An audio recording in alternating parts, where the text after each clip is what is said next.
Ian, you missed the last podcast. And we're diving right into this one. I think we have to. Let's keep in mind that certain things. Let's stay focused.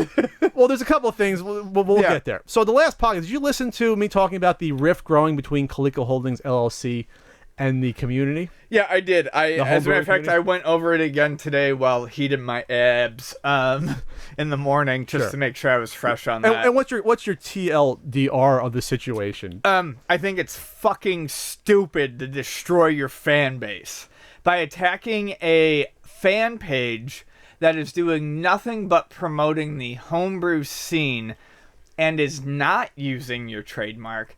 Now, okay, sure. I love homebrewers. Okay, if you have the trademark and they're using the trademark and you don't want to associate it with people who are making, for the most part, unlicensed reproductions of actual arcade games, fine. But actively trying to take down a fan page, which is the only fucking thing that is keeping your brand going. On the internet, for the most part. On the internet. And, I mean, honestly, what is Coleco gonna fucking sell in this modern day and age, you stooges? You're only shooting yourself in the foot. So that's my TLDR. Don't go after the fucking people who are going to give you money, potentially. Well, if there's a theme on this podcast, whenever we cover something controversial, say a really weird retro console that we rail against, and then people come after us. They come after us like we're the ones. We're a bad guy. We're the bad guys talking about it. Drunks! That could have been an accusation in the past on a podcast. Maybe. But Coleco Holdings, which is really Chris Cardillo, which is the person I met. I've seen him in person. I spoke to him. I believe we absolved that person of a lot of sins.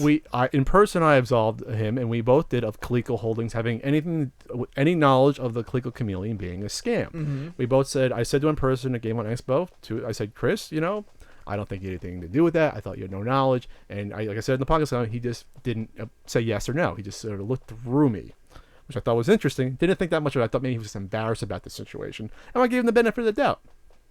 But he went at me in the comments of that video. That's cute. With some interesting sort of angle. For example, saying that, well, Pat, you can look at the comments yourselves. They're still there. One of his arguments was, Pat, this would be the same as someone pirating your book and selling it on a Facebook fan page. And I said, well, Chris, no. Do you own... The difference is I created a book. I created the book. Right. I said, Chris, do you own the copyright to any of these games in question? Does Coleco? And of course he said, well, no, it has nothing to do with that. Well, then it's not the same situation. Yeah, it's not. Coleco Holdings owns a trademark of Coleco and Colecovision. Not the games. Not the games, not the ones produced. They hold no authority over what can be produced on any ColecoVision system, past or present. The patents are gone. It'd be like Nintendo trying to dictate what homebrew games can be developed. They cannot. It's funny because, people always accuse Nintendo of being extra harsh when going after these things. But they don't even go after, the homebrew market as long as they're not using Nintendo assets. Just... because they have no right to. They have no right to. It doesn't make any sense. Yeah, here's some fucker. Anyways. But then he then said, well, Pat, you are wrongly using the Nintendo trademark on a certain NES guidebook. Saying that. I pointed out to Chris, as with copyright, there is fair use when it comes to trademark. You look at a lot of books out there. You look at Coca-Cola merchandise books. You look at old antique books showing off maybe an old sign of a trademark that still exists. If it's describing the book, you're okay for the most part. Unofficial. I mean, they used to be huge in the 90s. Unofficial band biographies and stuff like that. Sure. You should always put the band logo in the same typeface and stuff on the front. Because you understand that's what you're describing. So yes. You're not misrepresenting the brand that exists. It's just that's what your book is about. So it's interesting that Chris pointed that out to me. What Coleco Holdings doesn't own are the trademarks to Donkey Kong, Frogger, and Cabbage Patch Kids. And you know what? That's what's being used on the logo for the Coleco Expo coming up in New Jersey. Oh my God. Sounds like someone's a big fucking pile of hypocritical shit. Well, here's the point, Chris, is that if you're going to come after me, don't do the shit you're accusing me of, which you know is incorrect anyway. I'm not saying you are wrong for using the Cabbage Patch Kid Frogger images of Donkey Kong on your logo. I don't have a problem with that because I understand it's fair use. Just don't attack other people for doing the same thing. When never mind, you're a dumbass. That's the problem. When you are backed into a corner based upon bad decisions, like for example, entrusting a guy that has no experience creating a video game system with the keys to your brand and seeing it fucking explode in your place. You should be happy that you still have a fucking job and that your brand still exists. So when a second bad decision comes up, like attacking not just the homebrew community, but attacking someone just giving their opinion on the news that 99% of the people agree with, you dig yourself deeper. But it looks like there was other stuff going on behind the scenes in terms of Coleco Holdings / Chris and what he was doing. Yeah. Which was brought to my attention and the attention of others on our favorite website, our real favorite website. How many sandwiches do I owe at this point? I think I'm going to go bankrupt. AtariAge. They are super sleuths, as we've noted before with the Coleco Chameleon. We really do defer. I mean, we are just we're AtariAge mouthpieces at this point. Yeah. I'm gay for AtariAge. I can say that. That should be a t-shirt. Anyway, so these are the things they've done. I'd make out with all of them. Besides the DMCA takedown notices, which by the way is Digital Millennium Copyright Act, doing it for what they call trademark infringement on DMCA. Images. That's questionable in itself. They threatened AtariAge to delete the threads that Chris was posting in. This is all Chris doing this, and maybe one or two helpers. Where do you get the balls, by the way? To threaten to take some sort of vague action if the people at AtariAge were not deleting that thread, but also I think they also wanted the Coleco Chameleon one deleted as well. To expunge all record of Coleco looking like garbage to the community. Because they were breaking the guidelines, so you're breaking your guidelines coming after us and bullying us, so we want you to delete your threads. Sounds fairly authoritarian. It's authoritarian, but it's also very ballsy to try to play victim after you're attacking a community. The one that is keeping your brand alive in order for your trademark to be worth anything other than garbage in the first place. You are attacking the only hope you have of making money off of this trademark you acquired. Yes. Which is interesting to me. So there was deadlines given. I mean, I've seen, just summaries of this stuff, and it's just like, wow, that's unbelievable that this stuff would be happening. Character assassination against people on AtariAge, news of character assassination. I mean, trying to assassinate my character, and I'm just a messenger, Chris. Being in business, this is just the short version. Being in business with people that are just persona non grata on AtariAge for just doing awful and scummy business dealings, and being in business with people like that. Not just business dealings. Trying to edit the Coleco Industries, the real Coleco.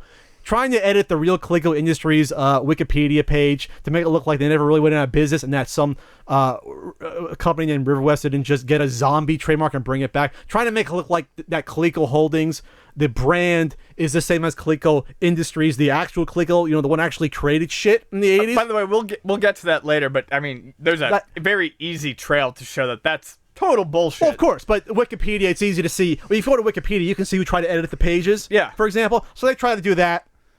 Creating a new Colecovision Nation Facebook page to rival the Colecovision fan page, the one they attacked. Like that's gonna fucking work?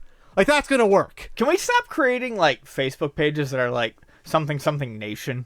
By the way, I didn't even think about that angle. I mean, that's See You Podcast Nation coming at you. I mean, way to go with being creative. But the whole point is that after attacking that community, you think those people are gonna then go to this secondary page that you're created, try to make the first one look bad? Do you think they're gonna go to your convention? Because you can then you can control the narrative there. So we get to more. Going back to the G.I. Joe stuff.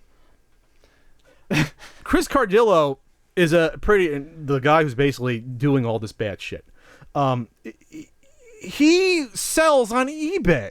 This isn't a scumbag seller of the week segment even. No. But people looked into it. It deserves more. But on eBay, he was not just selling, and he's a self-acclaimed, he's got a huge G.I. Joe collection. I'm a big G.I. Joe fan. I have some G.I. Joe toys in my garage. I've seen them. In the swap meet, they're pretty good. But it's one thing to sell... They're pretty good. It's one thing to sell authentic G.I. Joes that Hasbro produced. Mm-hmm. It's another thing to sell counterfeit bootleg G.I. Joes. Recasted From molds that Hasbro owns the rights to. So, and this is all in the AtariAge thread. So once that was pointed out, the massive hypocrisy, not just about you're complaining about trademark infringement elsewhere, that really is an infringement, even though you're doing it, but to sell counterfeit goods on your page, they're of the Steel Brigade G.I. Joe line. Remember the one that you mailed away for, I want to say it was probably 1988, where you would fill out the file card, like what you want your custom figure to do, you named it yourself. Oh, yes. That's the one with the helmet. It was basically like the barbecue style helmet or something like that. And then, so you couldn't see the head with just the helmet. There was a bunch of bootlegs on there that he was selling. Once it was found on AtariAge, it looks like all the listings were closed up, or he fire saled them for like half the price. Yeah, I saw the price was dropped considerably. So why do that if you were doing nothing wrong? I wonder. Why try to make any record of that disappear off the internet? That's kind of strange. That is weird. Then he went on to AtariAge. Just an opinion, but that's kind of strange. It's odd. To me, it looks, in my opinion, it's strange. But then he went on to AtariAge to try to justify that, saying that, well, Hasbro has no problem. They've come out and said that custom figures are okay. In my opinion, and after speaking to a prominent person in the toy collector community, and I asked him, what exactly is the definition of a custom figure? A modified original figure. A custom figure, yes, would be a modified, listen here, a modified original figure that was bought from the company that produced it. You can paint them, you can take different parts off of them. What is not a custom is a bootleg counterfeit reproduction that's not authorized by the original producer. That you do not have the rights then to do that. And after talking to this person in the toy community, he said that even if companies are aware of it, like Hasbro, it's usually, even within the toy community, it's understood that if you do what's called a recast, you sell 20 figures at a convention, and it's like, yeah, I know it's kind of wrong to do that, but whatever. It's another thing to sell them on eBay publicly, right. Which one of the reasons probably why these auctions were all gone after this was pointed out. At the same time, also, he was trying to sell the Coleco brochure from the 2016 Toy Fair that featured the Coleco Chameleon. Not sure why you'd want any reminder at all with your brand that disaster happened. I mean, wasn't he trying to kind of muddy or remove mentions of the Coleco Chameleon from... from the Coleco brand's Wikipedia page. Yeah. That's right. Right, so... I mean, this person's just trying to capitalize on everything. We need to... What? Okay, so we're going to remove it from this Wikipedia entry to make ourselves look better in a market that doesn't give a shit about us anymore because we've trashed our fan base. But on the other hand, let's capitalize on our biggest embarrassment. Yeah, true. By the way, speaking of trademark, I'm sure some of the recast molds probably had the Hasbro trademark somewhere on the body of those figures, which he of course owns. So at the same time, it's infringement on the mold, and then also the trademark being on there at the same time. It's a double whammy, and that's a trademark infringement that actually, to me, exists. If you're making reproduction figures and you have the company on there that are bootleg, that's wrong. So just a lot of hypocrisy, a lot of bad decisions going on at the same time. I wonder what the mental spaghetti is going to be necessary to do to kind of counter these. I don't know. I have no idea. But it's just it's a shame that before we get on to the next topic, and I've seen this before, it's just another case of people outside of the video game community, especially the retro game community, trying to capitalize on it. And fuck us in the ear. Because they don't give a shit. They weren't originally playing Colecovision games, but they say, oh, here's this trademark that's not worth anything, or worth very little. Let's try to build it up again and capitalize it without doing any of the fucking work that the original company did in order to make it fuzzy in our memories and our nostalgic belly. Not doing the work to produce a console or produce a Cabbage Patch Kids, or to do the handhelds, but people still remember them. So let's just tap into that. And unfortunately, the pattern I see is guys from a toy background seeing how they've already capitalizing the toy market coming into video games. And I spoke about that before, people getting integrated video games or selling video games in general. A lot of those guys, or a portion of them, have come from toys. And I think the problem is Coleco is particularly ripe for that. Well, not anymore. But Coleco is particularly ripe for that because they did go into toys. They weren't just video games. They did go into... I mean, a lot of it was games, but they did do the Cabbage Patch Kids. They did do the mini arcades, which at that point is... that you buy those from toy stores. They're standalone. So... it bleeds the line, I think, for those people, and they see something that they think they can capitalize on. So just a reminder then, when you see Coleco in the future, you have to displace the memories and recognize that what you thought of Coleco in the 80s. Which, I mean, Coleco's like my favorite, and I think it's yours, but it's my favorite pre-NES Colecovision was my favorite pre-NES system. That's dead and gone and ain't coming back. Any game coming out in the future, and this all comes down to trying to control what products are coming out for ColecoVision. That's what this all comes down to. Yes. They want to be able to control what has that official rainbow Coleco and ColecoVision logo on it with their quote-unquote stamp of approval, like Nintendo try to license games. The problem is... it means so much. The problem is there's no legal standing to have licensed ColecoVision games because anyone can make them legally. As long as it's an IP that doesn't exist already, and you're not infringing on a trademark, I can create any game I want. If I go up to, say, I don't know, a random person out there, Danny Sullivan, hey, Danny, I want to do Danny Sullivan's Indie Heat on ColecoVision. As long as I said, yeah, Pat, you can use my name, I can create that game. I want to make Danny Sullivan makes breakfast for the ColecoVision. We'll talk to Danny. We have a, we have an in. Maybe We have an in with Danny. We pretend we have an in with Danny. We don't have an in with Danny. But at the end of the day, that's what it comes down to. So not that the Coleco brand is dead and gone forever, but it's dead and gone in the current hands. Yeah. Because there isn't coming back from this. And then I also saw, I think, posted today, attacking the person that owns AtariAge, saying, like, how could you do this? And then referencing, it's always good when you get to the point where you reference a Martin Luther King quote in order to defend yourself because you think you're being bullied. By the way, I will defend Albert to the death.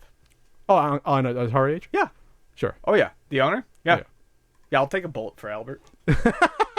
And so that's what we're going to... I owe Albert 5 sandwiches and a bullet. It's too much sandwiches at this point. Yeah. It's too much sandwiches. I'm going to have to just rent Chris's Liquor and Deli for a day just to make all the sandwiches that I need to make. You know what? Maybe we'll have a big AtariAge party. A big AtariAge Con, San Diego 2018 Sandwich Festival. 90-minute free sandwiches. Get on in, eat, working the line. We're doing the cutter. We're doing the cutter. Hey, what do you want? You want the prosciutto? All right, I got the prosciutto. The prosciutto. All right, there we go. Fun times.